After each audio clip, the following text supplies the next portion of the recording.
This is Discovery. 자, 제목은 최악의 자치경담 제보. 여러분들 근데 제목을 써주실 때 독창적인 센스를 넣어서 한번 보내보세요. 좋은 일이 생길지도 모릅니다. 네, 안녕하세요. 저는 동대문 이문동에 거주하고 있는 경희대학교 3학년 학생입니다.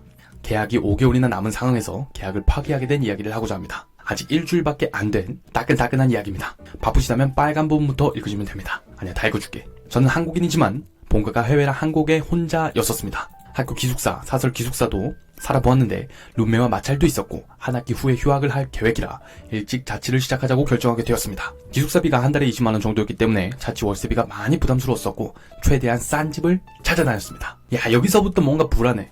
불안한 느낌이 들어. 왜? 최대한 싼 집 같은 경우에는 어떤 일이 일어날지 예측이 안 되거든. 계속 읽어볼게요. 그러다가 보증금 300, 월세 35만원, 관리비 3만원에다가 크기는 20제곱미터인 방을 찾게 되었습니다. 그 가격에 이 정도 크기 집은 찾기 힘들었고 3계단 내려간 반지하였지만 거의 1층 가까웠습니다. 학교도 가까웠고 도배도 새로 싹 하였고 에어컨도 새 것으로 설치하였고 화장실 안에 세탁기를 설치해 주셔서 나름 풀옵션이었습니다. 나름 만족을 하며 계약을 하게 되었죠. 사실 계약을 파기하기 전까진 마냥 만족스럽지는 않았지만 감수하고 살만했습니다. 화장실 배수구에서 끊임없이 나방파리가 올라오고 하수구 냄새는 향초를 피워도 디퓨저 2개를 놓아도 사라지지 않았습니다. 화장실은 늘 환기가 안 되었어서 매번 솔로 닦아도 곰팡이가 심했고 배수구 문제를 해결하려고 유가 봉수 트랩, 배수구 트랩을 알아보고 구매도 했지만 어느 제품도 사이즈가 맞지 않아 사용할 수 없어서 그냥 감수하며 살았습니다. 벽은 가벽인지 통통 울리는 나무벽이었고 옆집 알람 소리까지 명확하게 들려 옆집이 아이폰을 쓴다는 것도 알 수 있었습니다. 방음은 창문을 다 닫아도 밖에서 이야기하는 내용까지 파악할 수 있을 정도였습니다. 바퀴벌레가 정말 손가락 3마디만한 게 나타났지만 외부에서 들어온 것 같았고 다시는 안 보여서 이해하며 살았습니다.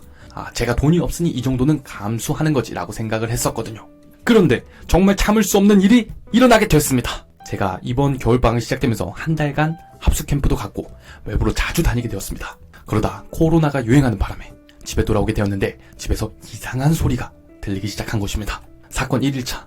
야, 이 친구는 날짜별로 그 일지를 적어놨네. 자다가 놀래서 이게 무슨 소리인지 찾아보니 벽 안에서 들리는 소리였습니다. 따닥, 도다다다다다도닥, 까득까득까득 하는 소름 끼치는 소리였습니다. 새벽 3시부터 소리에 깨서 잠을 잘 수가 없었고 뜬 눈으로 지저웠습니다. 처음에는 잠결에 긴가민가 했지만 이 소리는 분명 어렸을 때 할머니네 집에서 들었던 쥐소리였습니다. 사람들은 쥐소리가 찍찍찍 할 거라고 생각하지만 실제로 쥐들은 울지는 않고 열심히 벽을 뜯어 돌아다니는 소리를 냅니다. 자, 사건 2일차 낮입니다. 그래서 날이 밝자마자 집주인께 연락을 드렸습니다. 하지만 주인분께서는 믿지 못하시며 길 고양이가 아니냐는 말씀을 하셨고 소리가 다시 들리면 그때 녹음을 해달라고 하셨습니다. 구독자분이 저한테 보낸 음성 파일이 있습니다. 같이 한번 들어보시죠.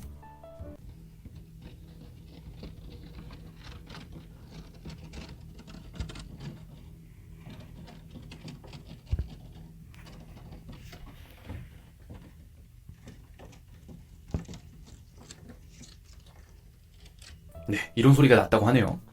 자, 2일차 밤 사건 일치. 밤이 되자마자 쥐소리가 들렸고 저는 녹음을 하여 주인분께 보내드렸습니다. 근데 다닥거리는 인위적인 소리가 나서 이게 동물인지 모르겠다고 말씀하시길래 다시 한번 제가 분명히 쥐라고 강력하게 어필을 했고 다음날 확인하러 오시겠다고 하셨습니다. 사건 3일차 밤. 집주인분이 오셨고 계속 들리는 게 아니라 산발적으로 들리기 때문에 1시간 정도 있다 가셨습니다. 새벽에는 활동적인데 아직 7시밖에 되지 않아서 큰 소리가 나지 않았고 이걸 들으신 주인분께서 쥐가 맞긴 한데 업체를 불러 벽을 뜯고 하긴 애매하다. 그렇게 큰 돈을 들이기엔 우리가 어렵다 라는 식으로 말씀을 하셨습니다. 저는 제가 힘든 걸 떠나서 쥐가 전선도 갉아먹을 것이고 옆방으로 퍼질지도 모르기 때문에 건물 관리를 위해서라도 꼭 조치를 취하셔야 한다고 말씀드렸습니다. 최대한 빠른 시일 내에 어떤 조치를 취하실 것인지 연락 달라고 했고 알겠다며 가셨습니다. 사실 이 과정에서 약간의 마찰이 있었습니다.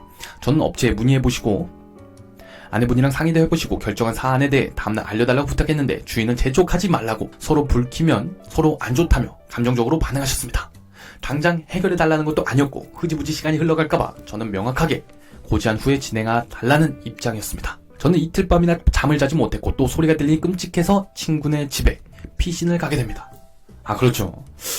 저도 이러한 비슷한 사건을 겪어봤는데 좀 이상한 소리가 들리면 잠을 진짜 못 자요. 그게 엄청나게 스트레스입니다. 8일차 저녁, 8일이나 됐네. 저는 빠른 시일 내로 연락을 달라고 했지만 5일 동안 아무런 연락을 받지 못했고 더 이상 친구네 머무르는 것도 미안해서 다시 집으로 돌아왔습니다. 집에 오니 쥐소리는 더욱 심해졌습니다. 다시 집주인께 연락을 드렸고 다음날 저녁에 다시 방문하시겠다고 하셨습니다.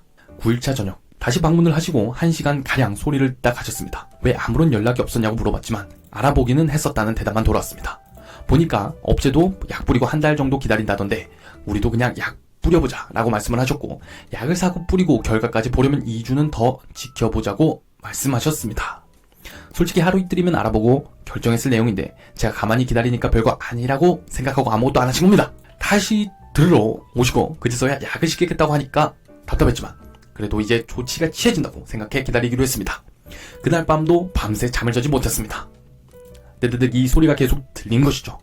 자, 10일차 사건입니다. 잠을 못 자서 두통이 생겼고 진통제를 복용해도 나아지지 않았습니다. 아이고. 자, 사건 11일차. 이날도 새벽 내내 잠을 못 잤고 그나마 3시간 잔 게 전부였습니다. 진통제도 듣지 않았는데 두통은 더 심해지고 쥐들은 이제 낮에도 소리를 크게 내기 시작합니다. 미칠 지경이었습니다. 건방지네요, 쥐가.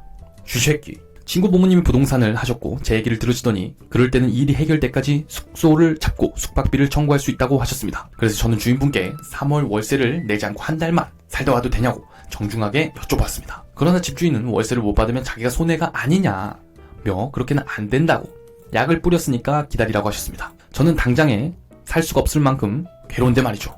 그래서 중개를 해주셨던 공인중개사 분께 어떻게 해야 하는지 여쭙기 위해 전화를 드렸습니다.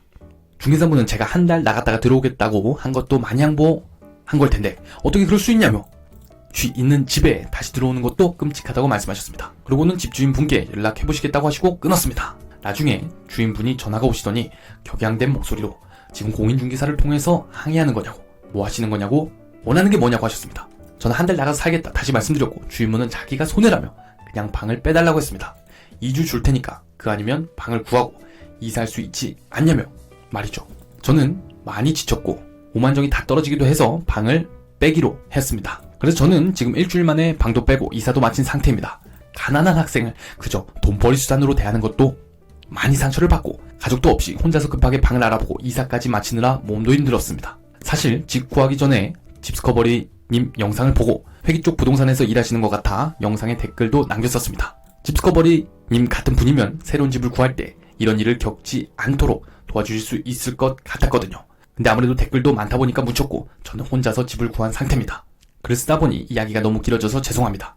요약하자면 서울 한복판에는 쥐가 사는 원룸집이 있다. 네, 이렇게 구독자님의 사연을 읽어봤는데요. 와, 쥐가 나오는 거는 진짜 이 공인중개사도 어떻게 확인할 방법이 없네요. 주인도 너무 대처에 대해서 안일하게 한 모습이 보였는데 참 안타깝습니다. 사실상 이런 부분에 있어서는 법적으로 이 임차인이 사용 수익을 할 수 있도록 임대인이 고쳐줘야 될 의무가 있는 부분입니다. 하지만 현실적으로는 해결되지 않는 부분이죠. 법적으로 간다 치더라도 시간과 비용이 많이 들기 때문에 대부분의 세입자들이 포기하고 불편함을 안고 가거나 계약을 파기하고 다른 집으로 옮기는 경우가 대다수입니다. 그리고 지금 다른 자취방을 잘 구해서 들어가셨다니 다행입니다. 구독자분이 큰 경험했다고 생각하시고 앞으로는 행복한 자취생활 꾸려나가시기를 바라겠습니다. 네, 여러분들도 언제든지 자신만의 기구한 자취사연을 보내주시고요. 좋아요와 구독, 알림 설정 부탁드립니다.